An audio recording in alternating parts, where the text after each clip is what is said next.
Hey y'all, happy spring! I'm back again with another doll customizing video. This time I wanted to lean into the idea of spring and make a doll that mirrors that spring feeling. I wrestled with multiple spring-like ideas and what kind of doll I wanted to make. I thought about a pastel doll that kind of gives off an Easter vibe, or maybe a spring witch. I'm always down to make a witch doll. Ultimately, I decided to do a frog-inspired doll, and there are a couple reasons why I chose it. For one, I recently went to the aquarium with some buddies and saw the cutest frogs ever. Like, there were so many frogs, it was insane. I also made a Pinterest and was flooded with froggy fashion aesthetics. This is my first time having a Pinterest, so seeing all those cute outfits with overalls and cute accessories was too much for me. Lastly, Animal Crossing inspired me as well. I've had this pre-made frog outfit for the longest time, and I just knew I wanted to make the leaf umbrella as well. I actually took more inspiration from my Animal Crossing character than I thought, but I'm not complaining. Here is my concept art. I gave her cute green overalls adorned with the flower pattern, as well as purple hair and a beret that will have a lily pad on it. She will also have leg warmers and some sort of bag. I actually changed my mind on her bag at the last minute, and of course she will have a leaf umbrella. Anyway, on with the face up. I do the usual and remove her face paint with pure acetone. I use a Q-tip and some cotton balls to do this. I also washed her face with soap and water when I was done. I removed the hair with some scissors until she had a buzz cut. It was a bit difficult to cut around her ears, but I eventually got it. Looking back now, I should have just cut off her ears earlier since I won't be using them in this custom.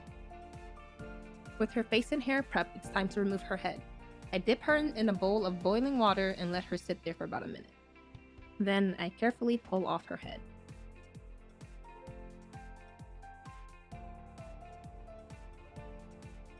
To get the rest of her hair out of her, I cut a hole in the back of her head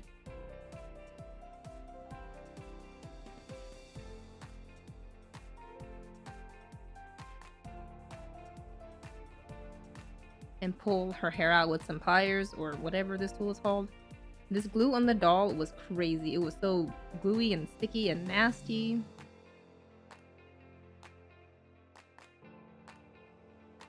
Once done, I cut her ears off and also glued back the back of her head.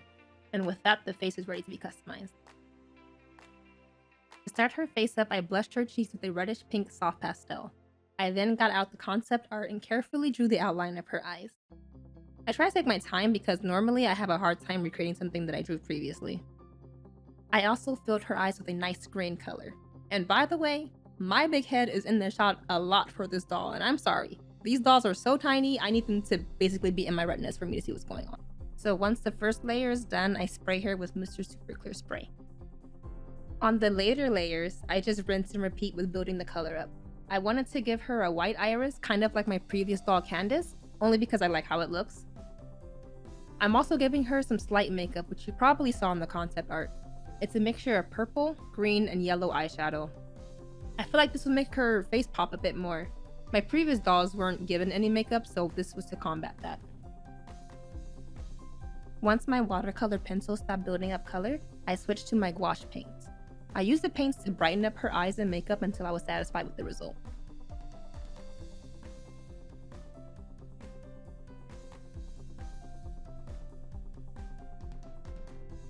And now the face up is done.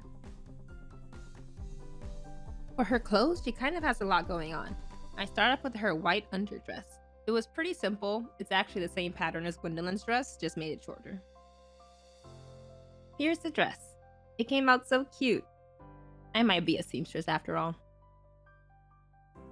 Now to sew her overalls. Honestly, I had no pattern for this. I literally just drew a shape and put some fabric together to see how it would turn out. Also, shout out to me sewing the sides of her bodice the wrong way. What did I say about being a seamstress? For the dress part, I had to layer up some of the fabric because the one I have is see-through. I got this light green fabric to be the inside of her dress so that it wouldn't appear as see-through. I flip it inside out and this is how it looks. I gather the sides of the dress part and sew them to the bodice.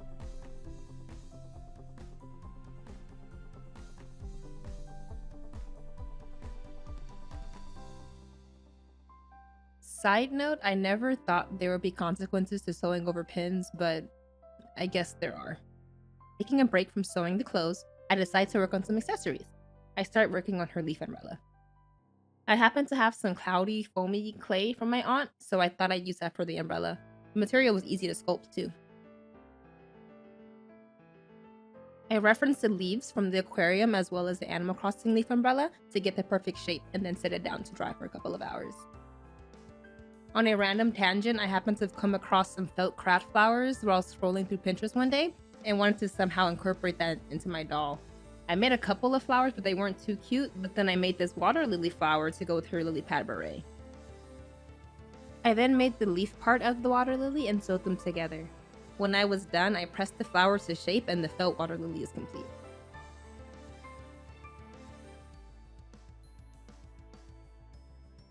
For the last bit of accessories, I wanted to make some Froggy hairpins. I took that same cloudy, foamy clay from before and flattened it. Then I freehanded some frog shapes and then they were set aside to dry. With most of the accessories done or drying, I turned my attention to her hair. I wanted her to have this long purple wavy hair, so I got this hank called African Violet from the Doll Planet. It was really long, so I just had to cut it in half and I started plugging in her hair. This go round, I was just not in the mood to pluck her hair, so I did most of it off camera. This is how her hair turned out. I actually had to plug in so much hair around her ear holes. I don't want there to be a random gap there for when I style her hair in the future. In fact, I cut out some similar color purple fabric and glued them directly to her head. I then insert a bunch of glue to seal her hair in to ensure that it won't come out. She was also put away to dry. Back to her dress. I wanted to add some foliage around the bottom of her dress. Initially, I wanted to embroider it, but since this is a doll, the scale was not ideal for embroidering. I then turned to paints. I'm not the best painter, so I grabbed this spare green fabric and tested out some flower drawings. And doing this helped a lot with my confidence because if I mess up painting her dress, I have no idea how I'm gonna fix it. Now it was on to the actual dress. I carefully painted some flowers on her dress of different colors. I used pinks, yellows, blues, and greens to complete the look. And surprisingly, it came out good. Like, I'm so astonished. Look at me go. Anyway, I finished the entire dress with more foliage until I was satisfied.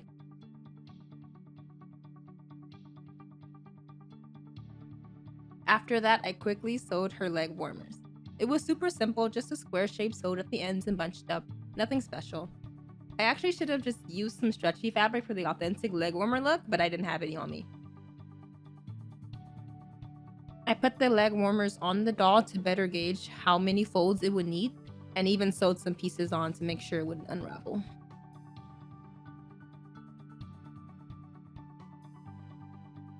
At this time, her hair was done drying, so I boil washed it and combed it out.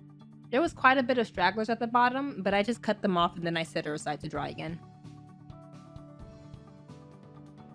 For the bag, I wanted to give her something else that represented a frog, so I cut out 2 pieces of a mailing letter and cut ridges all around them. I bend the edges inward and apply glue and add a long rectangular shape to it. Do the same for the other side and this is what I have. I come back later to finish the bag. For her beret, I cut out a circle shape using the lid of a mason jar and attach it to this fabric and cut out the shape. I cut out the second shape the same way, but I cut out the middle part as well. I was then left with these 2 pieces. I lay them on top of one another and sew all around the outside.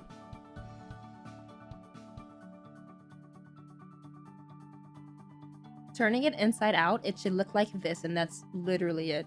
I got this idea from a YouTube video that I will have listed in the description. The video had more steps to it, but since I'm dealing with doll size, I don't need to do much else. For the lily pad design, I carefully painted on with some reference pictures off screen.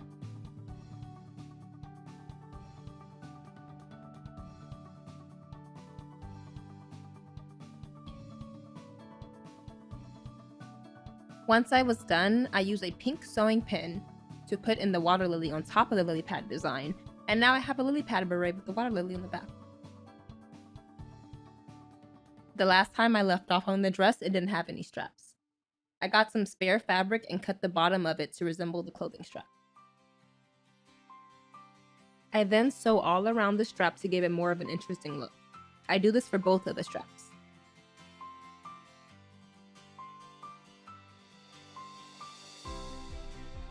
I found these teeny tiny black buttons and sewed them to the bottom of the straps. This will make the overall dress look more believable and also give off that beady eye look that frogs tend to have. The last step is to just attach it to the dress.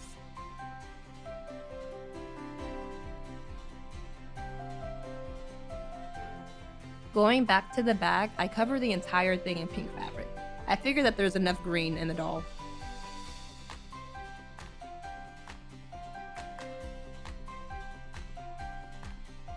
I enlisted the help of my mom to do the bead straps. Fun fact, she also did the bracelets and the necklace for Candace. Anyway, I paint the whole bag this lighter pink color since the fabric pink was a bit harsh. I also hot glued the eye part of the bag so that it can look more like a frog. And the final touch was to just draw on the frog design with some Posca markers, and the bag is done. Back to the umbrella, I painted on the leaf design to the best of my abilities. It took some going back and forth for this, but eventually I came up with something I was happy with.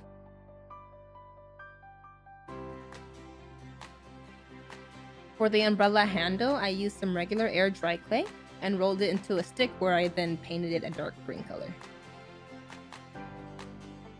I used my hot glue gun to attach the leaf and the stem together.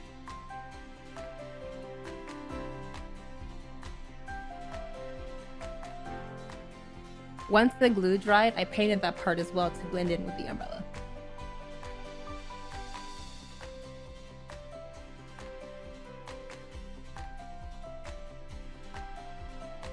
Lastly, I painted her nails pink, green, and yellow, and she's done.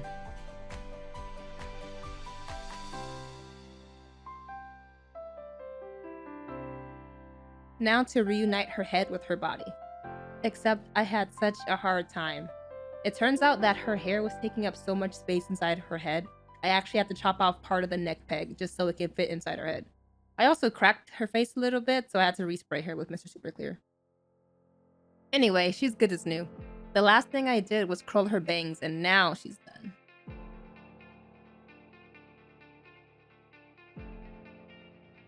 I really wanted to do a cutesy, sped up video of me dressing her up, but like, it took 7 minutes to get her dressed. I don't know how people make it look so easy online. I was really struggling.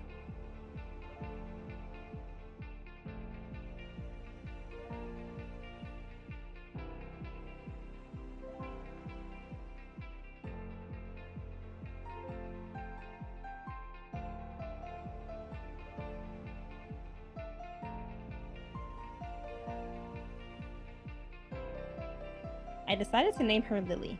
I know, very cliche, but it's fitting. I had a lot of fun with her. I tried loads of new things, and I think it came out well. I still need to practice making doll shoes though, but one thing at a time.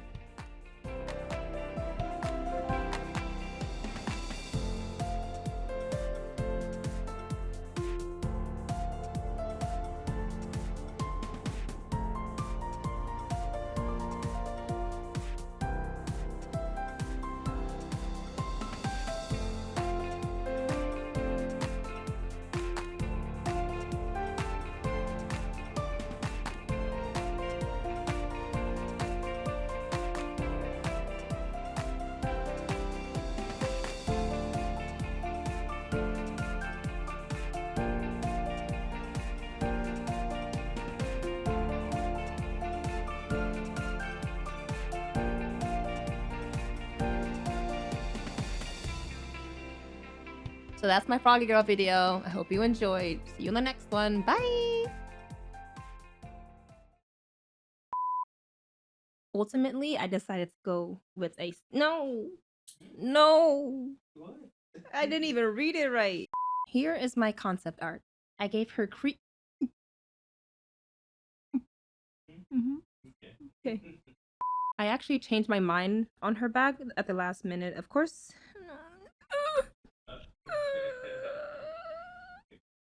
With her face and hair prepped, it's time to remove her head. I dip her head fabric because the one I have is see-through. I got this light green fabric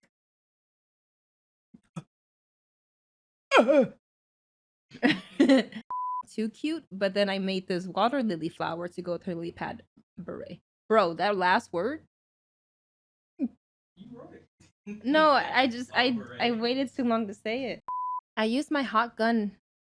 Not my hot gun, bro. I got a blicky on me. Behave.